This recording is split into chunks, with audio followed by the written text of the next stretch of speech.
The third speaker this afternoon, his name and his curriculum vitae is not in the conference paper, so I will take a minute here to indicate that Marcel Coderch is a telecommunications engineer, PhD from the Massachusetts Institute of Technology, MIT, Secretary of ASPO, Spain, member of the Sustainable Development Commission of Catalonia, and Vice President of the Spanish Federal Communications Commission.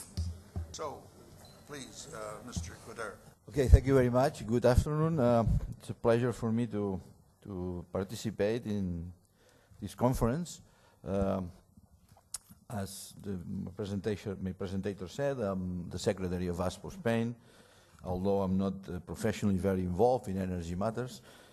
However, I kept some strong interest in following up what's going on in the energy world, for a very simple reason, because you know, if we do not have watts, we don't have bits. Okay, so we cannot do anything electronically or telecommunication wise unless we have a sustainable energy base. Well, today I'm going to talk a little bit about something which is a bit far from what ASPO main focus is, but that I think it's warranted because of you all have heard about this nuclear renaissance and the fact that perhaps we should take a second look at nuclear energy as a substitute for other forms of energy, fossil fuels. And I know that this is not something that all members of ASPO have a common position on, not even in Spain, in ASPO Spain. So this will be my personal understanding of what the situation is, okay? Now, I have written a book even about that, okay? It's called The Nuclear Mirage or the Nuclear Illusion, because I really think that this stated as an alternative is not such a thing. I think it's more of an illusion, more of something that we perhaps would like it to be, and aside from all the classical reasons why one would not go for nuclear, for radioactivity reasons, for security reasons, for proliferation reasons, for many other reasons, I would like to focus on a different one right now, which is on an economical basis. That doesn't mean that I don't care about the other issues of nuclear. It means that I think that that's a barrier that may end up being the critical point, especially right now that we are in the midst of, you all know, very strong financial crisis. Well, if you look at the evolution of the net operating nuclear capacity over the last decades, we will see that, in fact, after 1970s, there was a period of more or less exponential growth in nuclear installed capacity that all of a sudden stopped around 1990s. And since then, the capacity of the world is flat. It's not increasing. It's increasing a little bit, not because the number of nuclear reactors are increasing, but because the ones that are in production are able to be more productive, and they can you know take a little bit more energy out. And this is something that, and I'll come to that point later, that some people claim that this exponential growth after the 70s was a consequence of the first oil crisis in 1973. If you look at 1973, you can see in this curve that there was a period of a strong growth afterwards, okay? That supposedly ended around 1990s because of maybe 3 Mile Island or maybe Chernobyl or something like this, that made people worry about growing more nuclear capacity. Well, I think that interpretation is not correct, and I'll give you another interpretation. But first of all, let me go through briefly about the age of the nuclear reactors currently in operation. You can see that they are quite old. They have an average of about 23 years.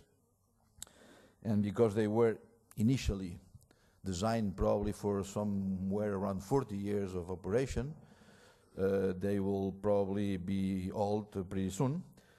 Even though you all know that some reactors have extended lives to 60 years, and that may bring this a little bit later, the end of this curve. Now, if we took the 40 years mean lifetime, we would be in a very, unless we start a really big and large construction program, we will be in a very bad position around maybe 2020, 2025, because almost half of them will have to be closed, and if there are no substitutes for it, there will be no way to at least generate this 15, 16% of electricity, of worldwide electricity production that is currently generated with nuclear reactors. Now, there are 5 basic reasons, as far as I read around, that are being given for nuclear power. One is that we are all aware that there is a very high growth in energy demand, which is projected to 2030 and beyond, increasing very strongly all over the world, especially in less developed countries which are industrializing, and therefore they need large amounts of energy and electricity among them. On the other hand, we have a need for clean energy sources to mitigate climate change, and we are being told that nuclear energy does not produce CO2. And on the other hand, we have a perspective of high cost of fossil fuels, peak oil and gas being evident, of a rise in price, even though we may have some periods like the one we are living through, but the underlying trend is obviously, we all know that it's going up. And in addition, there is an interest for everyone to become more energy independent, and nuclear energy is presented as an autonomous source of energy, which reduces the dependence on so-called geostrategically unstable countries or otherwise. I think those are the basic reasons why there is an interest in promoting and in starting a new program for nuclear construction. Well, I'm going back to that slide before, because as I said, many people looking at this graph would tell you that in fact that's the result of the first oil crisis. Around 1973, we realized that fossil fuels will be more expensive, so that we started building more nuclear reactors. Now there is a little trick here that you have to take into account, is that from the first day that a company decides to order a nuclear reactor to the date that this nuclear reactor starts producing some kilowatts, it takes somewhere around 10, 12, 8 years at least.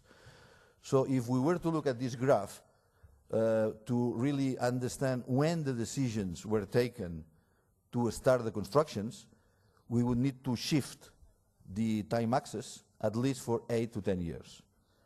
So in fact, it's not the period. So all those decisions were taken 10 years before, and then this correlation between 1973 and the start of the construction is not as evident.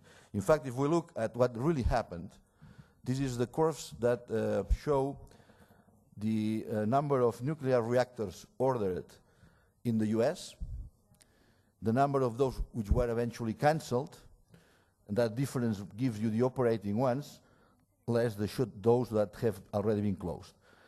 If you look at that graph, you will see that from 1965 to 1974, there was a very large number of reactors ordered, somewhere around 100 or something, 20 probably. However, everything stopped right after 1973. And 1979, from 1979, which is the date of the 3 Mile Island accident, until today, there has not been a single new nuclear reactor ordered in the States.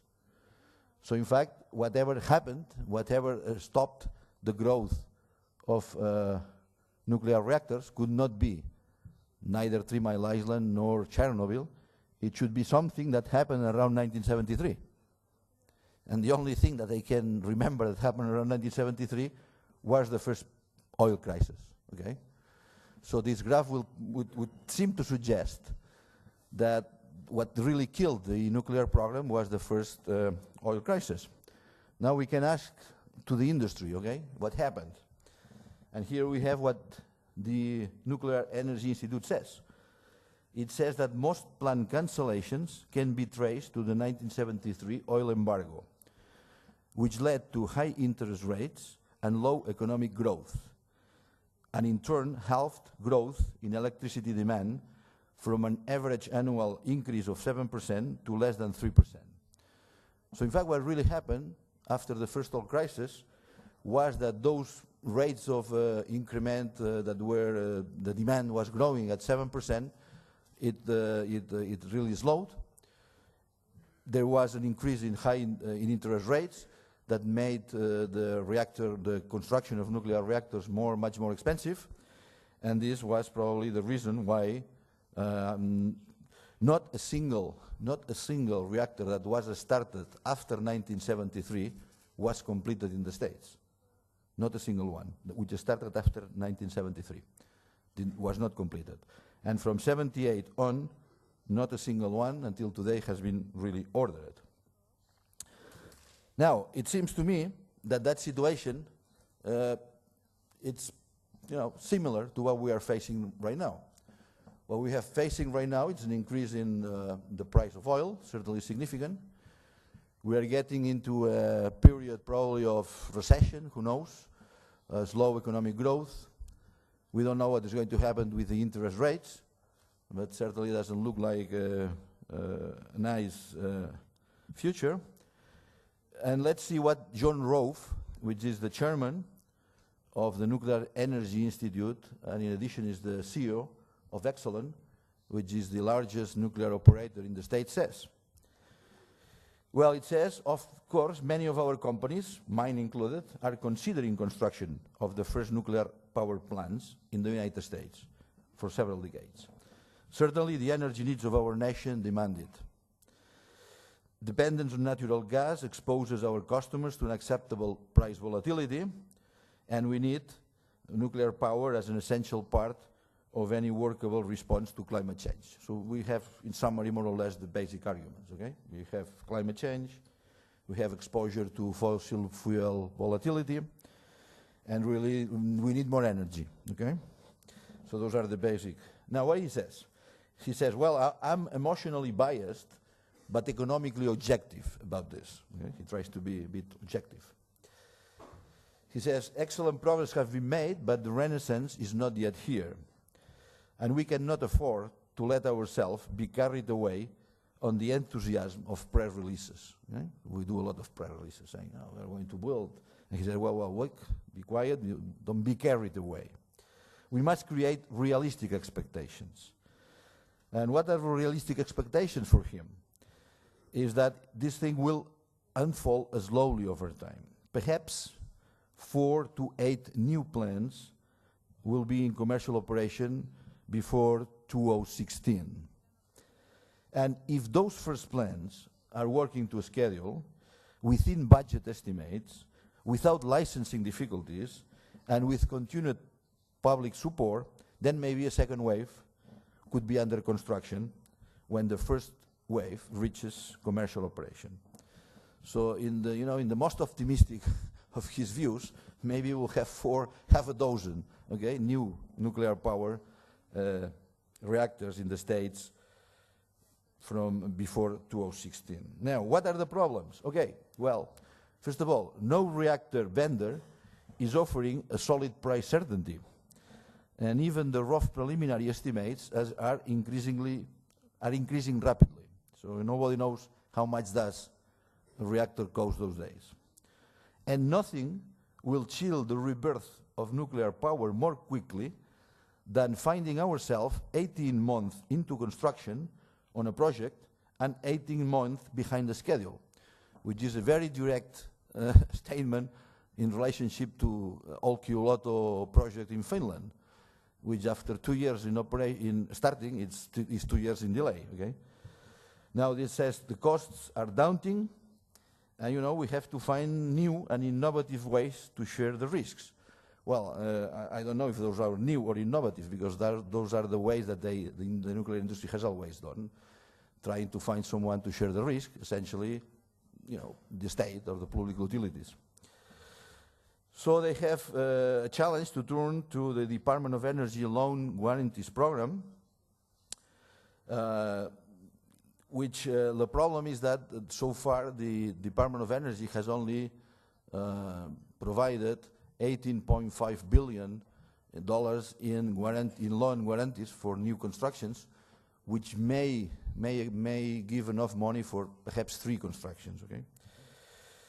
And he says that the loan guarantee coverage will far exceed the limited authorization available, because some calculations about what will be needed are more like in the order of 500 billion, okay, which is more or less the size of the financial package issue, no? So those are big numbers. In addition, he says public policy on the issue of spent fuel also remains unsettled. Yucca Mountain is stalled, and there is no progress on any alternative, and it is our responsibility, obviously, along with that of the federal government, to consider our legacy to future generations, and we need to get this issue resolved. Now, that's so far what the industry says. Well, on October 16, that's what the Financial Times said. Areva is in talks with TVO, which is the Finnish electric company, over EPR delays. So they have gotten into further delays. Now the budget is over a budget of 1.5 billion euros, for over an initial estimation of 3 billion euros. And we have to adjust the timetable for the 4th time in 2 years. And right now, it looks like maybe it's going to get into operation on 2012, as opposed to an initial target of 2009. Okay, so it seems that things are not going right in the direction that I would point to being able to solve the classical problems that all the reactor constructions experimented in the first wave. Now the question, this is the second question, one could ask, well, suppose that we solve all those problems, okay? Now what would it take to really make a dent into the climate crisis by building nuclear reactors? Well, there is a very good study by the Keystone Center, which was actually funded by the nuclear energy, the nuclear industry. Unfortunately, after they saw the result, they hid it on a drawer, but it is still available. And what they try to do is say, okay, let's take the Pakala-Sokolov stabilization wage concept. If we need to save 7 gigatons of emissions by 2050, let's assume that 1 gigaton of those emissions we would like to save constructing nuclear reactors. What would it mean if we had a plan to construct enough reactors to save 1 gigaton of emissions by 2050? And well, in their analysis, you have to build approximately 700 gigawatts of new nuclear capacity, but we also have to replace 370 gigawatts of current capacity, which means that you need to build 21 gigawatts of electric capacity per year. It means that somewhere around 20 new reactors per year, so it means around, let's say, around 1.5 reactors per month during 50 years, in the next 50 years. Well, that's not an easy project, certainly. Building 1.5 reactors per month during 50 years, that's not a simple one. But in addition, we need to do something else, of course, because the reactors do not go by air, but they need some uranium, okay? So we would also need to construct somewhere between 11 and 22, depending on the capacity, large enrichment plants. So we need to multiply by 2 at least current capacity of enrichment. We need to construct 18 fuel fabrication plants, and we need to construct 10 nuclear waste repositories of the size of the Yucca Mountain, which we don't have currently, right? But we would need to construct 10 of them to store all the waste that will be produced by those reactors. They didn't do that calculation, but I did the calculation of how much uranium you would need to mine. And you will need to multiply by 5 current production of uranium mines. As Professor Bardi says, because the concentration of uranium is increasingly lower, this would probably require much more energy. And I would have loved to do a sophisticated energy analysis, which I am not able to do, okay? To see to what point you will be spending more energy in mining than it's produced. And I know that there are some calculations in the internet that are disputed. So I did a very simple dynamic energy return on energy invested analysis. Suppose we all know that to build a nuclear reactor, nuclear power, it's very energy intensive. You know, you need 500,000 tons of concrete. You need 50,000 tons of steel, etc., etc., etc. That's a large chunk of energy, obviously. Nobody really knows how much, but it's certainly a large chunk. So let me call this 1, okay? The energy that it takes to build a reactor, let's call it the unity. And let's assume that you build the reactor, it takes 5 years to build a reactor. So you start with a 0, and you incur in a depth, in an energy depth of -1 after 5 years.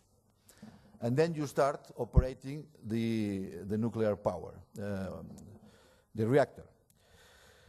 Now, at some point, you will have recovered the energy you have invested. There are some studies about how long does it take. I have used one by the University of Sydney, which evaluates it somewhere between 7.9 and 14 years of operation. That's one of the reasons why it's financially very demanding, a project, because you have to finance a lot until you get back what you have inputted. So it took 10 years. Okay, I took 10 years of the reactor operating as a way you get back the energy you invested. Of course, all over the years, this is still a very good business, because eventually you will produce 3 or 4 times as much energy as you have invested. So if you look at on the long range, it still makes sense in terms of energy balance to spend 1 unit of energy and get back the one that you have invested plus 3 units. And that takes place on a range of 45 years. Yes, I'm finishing. But, you know, this is for one reactor. Now, let's assume now that you want to build a series of reactors, okay? And assume that we start a new reactor every year, right? So you take this simple curve, you shift it by 1 year, and you add up all those things, right? Now, what happens is that if you build 20 nuclear reactors during the next 20 years, you get the break-even at year 24. Right? So it means that the very first 24 years, we are still investing. No? This program will not produce a net energy. Right? Now, that's for 20 reactors. Now, if we build 400 reactors, which is still 1/2 of those that supposedly you have to build to get one emissions edge covered, then we need 20 programs of 20 reactors, 1 per year. Now the break-even year, it's 32. So during 32 years, a program like this will not produce net energy. It will be an energy sink, not an energy source. So even from this very, I admit, very simple analysis, it doesn't seem to me, at least, that starting construction of a very serious nuclear program that would be required to actually do some dent to the emissions, it's energy-wise. In the sense, eventually, obviously, 50 years, 60 years later, 100 years later, we'll have, whoever follows would have a very good, in terms of energy return, a very good return, but certainly for the next 30 years, we will be expending more energy than getting energy back.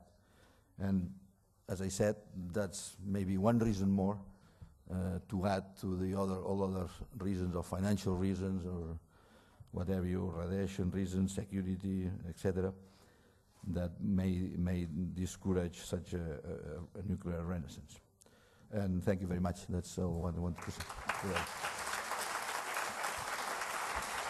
Yes, in light of the time, besides thanking the three speakers, I'm really at your service, but I don't suppose we can really handle any questions unless we sort of all agree to stay on a bit. Maybe we should allow time for 2 or 3 questions. And I see no one's in a hurry to leave, so we'll do that then. Before I call on Robert Lawrence, is it our colleague from ASPO USA, who does have an announcement to make before we adjourn this afternoon. I hope and trust that there will be opportunity for you to pose your questions, if not today, then tomorrow, or if not now, then at social gathering, which hopefully might take place today and or tomorrow. So, 3 questions. Can we agree? Are there any questions? The recession likely is not. The oil prices will be low. The oil prices will be low.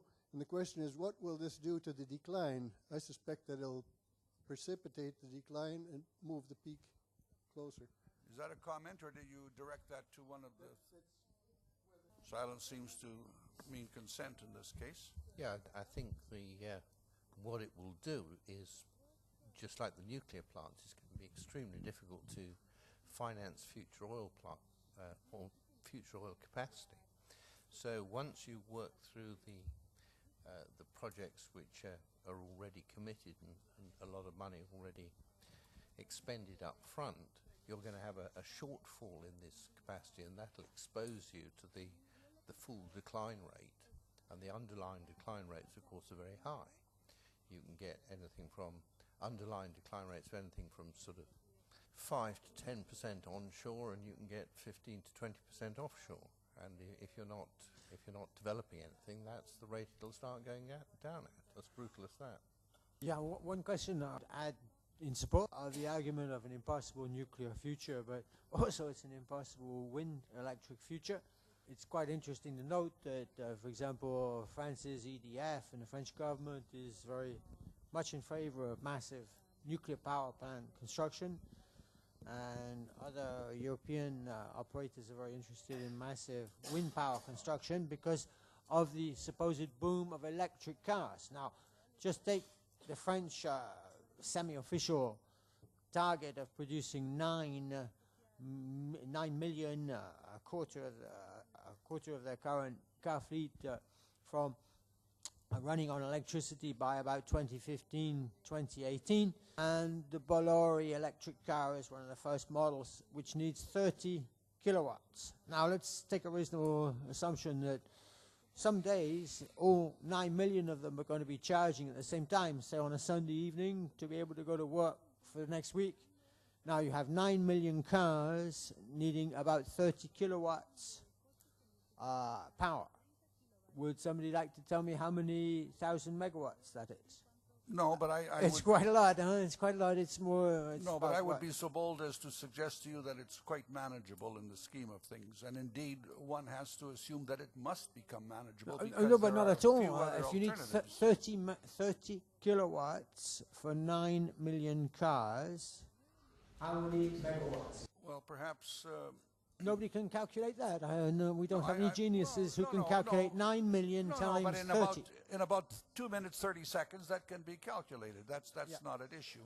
And the total electric power capacity of France is about 55,000 I must desist megawatts. as chair from engaging in a direct argumentation, but certainly that's not a major challenge, actually. I'd just like to represent the U.S. ASPO here.